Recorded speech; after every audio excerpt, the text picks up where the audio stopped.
About to enter the dog days of summer for the NASCAR Cup Series as the road to Phoenix continues on. This is the Inside Lane. I am your host, Devon Henry, and join us today on the Inside Lane. He is the 2016 ARCA E-Series champion, a Kokomo Quarter Midget Club champion, and a NASCAR Cup Series winner. Driver of the Kaulig Racing, number 31 Chevy Camaro from Winamac, Indiana, it's Justin Haley. Justin, thanks for joining me. Yeah, it was quite the entrance. Thank you. Well, I wish I wouldn't have tripped up on the Kokomo Quarter Midget Club champion because you got a couple of local championships. I used to race quarter midgets, probably not quite as good as you, but every championship deserves an introduction. Yeah, I was so young that I don't even remember what class or series that was in, but I'm glad I got one, I guess.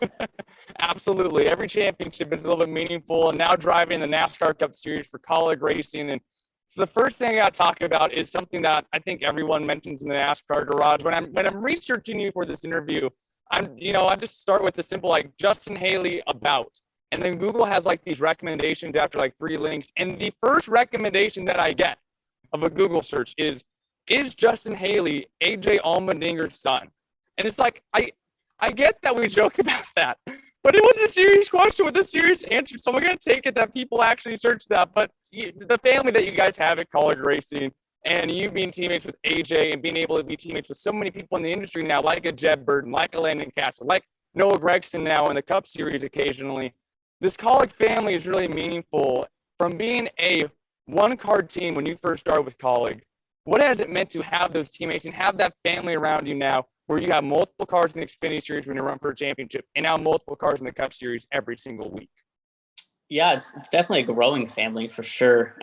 We started off small, like you mentioned, and it was just kind of me and the Xfinity car and 6 or 7 guys, and we were just going at it every week as hard as we could. Maybe not running as good as we wanted to, but trying our best. So it's been awesome to kind of develop the team for Matt Kaulig. Matt Kaulig trusted Chris Rice to build his race team and trusted me as a driver.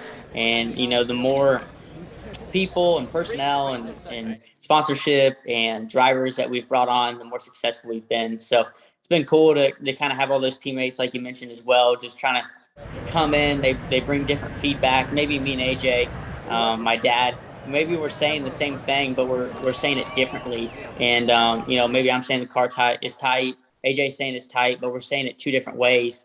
And, maybe the way AJ's saying it clicks with that one engineer that we needed to make us go faster. So definitely been cool to kind of learn from Daniel Hemrick, Xfinity Series champion, Noah, a little bit I've gotten to talk to him, obviously Landon and Ross and AJ, of course. So it's been cool. A lot of fast guys. We've had a lot of fast guys in our team and successful drivers. So it's been cool to kind of gather little tidbits from them.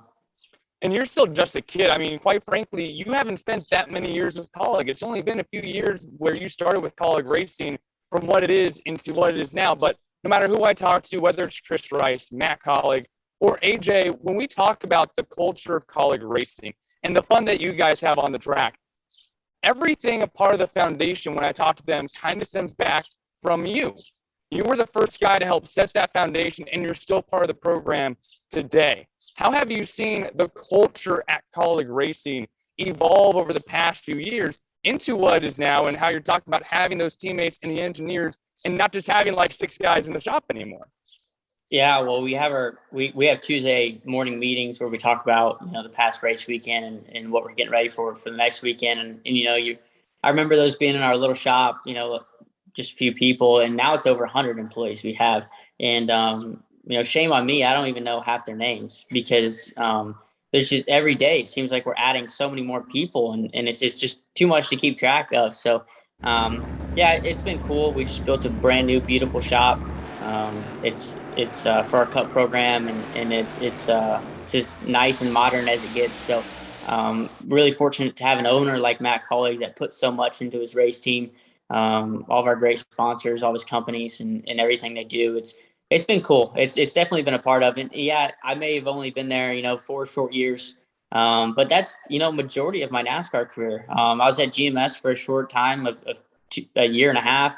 And ever since I've been with Kaulig. So you look at it in my perspective, it's all I've ever known.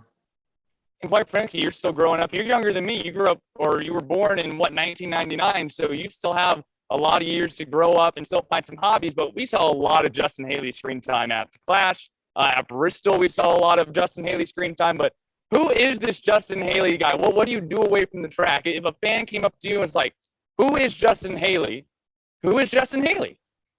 Oh, I don't do much. I'm pretty focused on racing. I actually race RC cars, like a lot, like probably too much. Like I spend pretty much all of my paycheck on RC cars, and it's not like the little toy ones you get at Walmart. Like it's super competitive, like RC oval racing, like modifieds and late models and sprint cars, and they have an RC Chili Bowl that I want to go do someday. So it's actually helped me a lot. It might be a hobby, and it might be toy cars or whatever they want to call them, but there's tire prep involved. There's you're building shocks, you're building differentials, you're building engines, there's springs. I mean, there's a full setup. I mean, there's scales.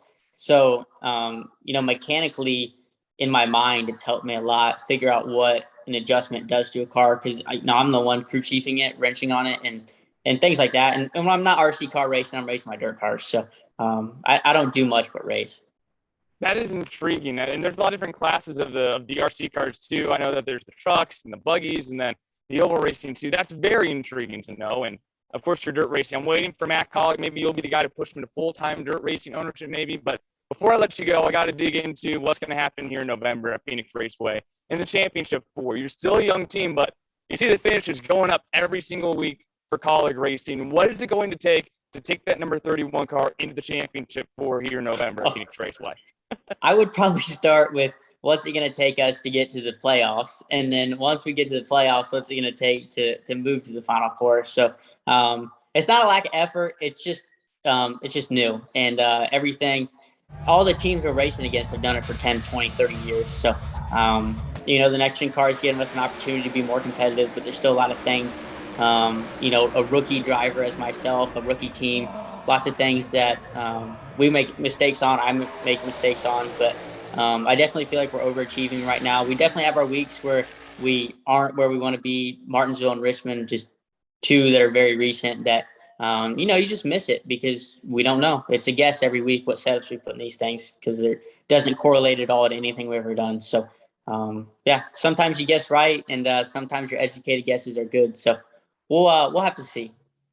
Well, it's fun to watch you grow and watch this Kaulig Cup team grow as well. Hopefully we get to see you here fighting for a championship in Phoenix in November. Justin, appreciate your time and best of luck the rest of the season as we head into summer. Yeah, thank you. I appreciate it.